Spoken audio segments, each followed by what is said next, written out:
कर्मों की गति। वाल्मीकि रामायण के उत्तरकांड में एक कथा आती है। भगवान श्री राम अयोध्या के राजा थे। तब एक बार भगवान श्री राम के दरबार में न्याय पाने के लिए एक कुत्ता घिसटते घिसटते पहुंच गया था। राम राज्य की बात है। त्रेता युग में उस समय पशु पक्षी भी बोलते थे। जब लक्ष्मण जी ने कुत्ते से पूछा कि क्या बात है, कैसे आना हुआ, तो कुत्ते ने कहा कि मुझे भगवान श्री राम से न्याय चाहिए। अब भगवान श्री राम उपस्थित हुए और फिर कुत्ते से पूछा कि बताओ क्या बात है, कैसे आना हुआ। कुत्ते ने कहा कि भगवान, मैं खेत की मेड़ के बगल में लेटा था। तभी एक ब्राह्मण वहां से कहीं जा रहे थे।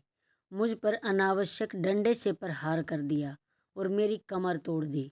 मुझे न्याय चाहिए कि बिना किसी अपराध के भी ब्राह्मण ने मुझे क्यों पीटा। इसलिए आप उस ब्राह्मण को दंड दीजिए।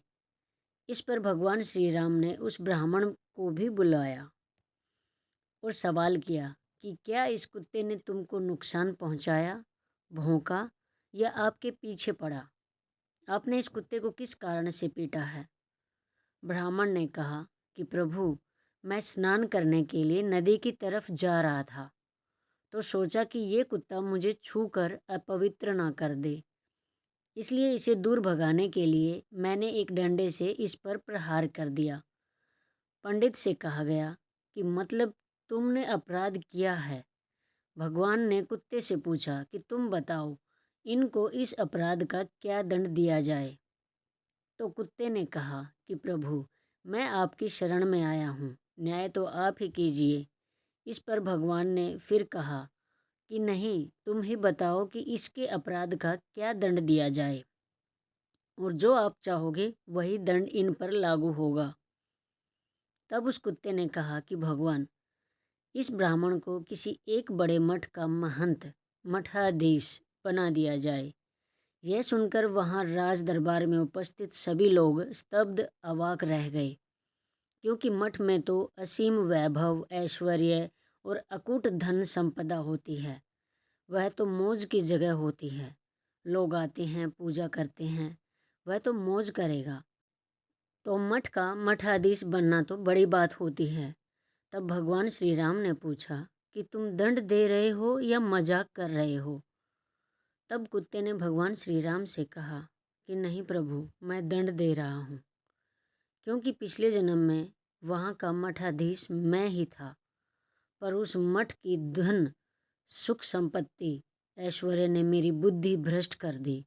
मुझे जो सत्य के प्रति कार्य करना था उसे ना करके मैं गलत कर्मा में लिप्त रहने लगा और उसको ही असली आनंद समझ बैठा, जिससे मेरे तपस्या का तेज खत्म होने लगा और एक दिन मेरी मृत्यु भी हो गई।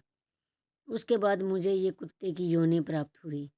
मेरे कर्म इतने खराब हो गए थे कि दोबारा मुझे मनुष्य जन्म भी नहीं मिला। इसलिए हे प्रभु, मैं जानता हूँ कि ये ब्राह्मण भी मठ के मठाधीश होते ही सुख भोगने में लग जाएगा, खूब चूरमा खाएगा लड्डू के बना बना के। इसलिए प्रभु, बना दो इसको मठाधीश। जब ये मठाधीश बन जाएंगे तो इनका भी निश्चित रूप से तप का तेज खत्म हो जाएगा और ये भी मेरी तरह कुत्ता बनकर द्वार द्वार घूमेंगे भोजन के लिए। कुत्ते की रहस्य भरी बातों को सुनकर सभी लोग आश्चर्य से भर गए। इसलिए प्रेमियों, दान देना तो आसान है, लेकिन दान को पचाना बड़ा मुश्किल है। इसके बड़े भयंकर परिणाम भोगने पड़ते हैं। कभी भी किसी के भी दान के पैसे को मत रखिए, मत खाइए। इस बात का ध्यान रखिए। जय गुरुदेव। कमेंट में जय श्री राम लिखना ना भूलें।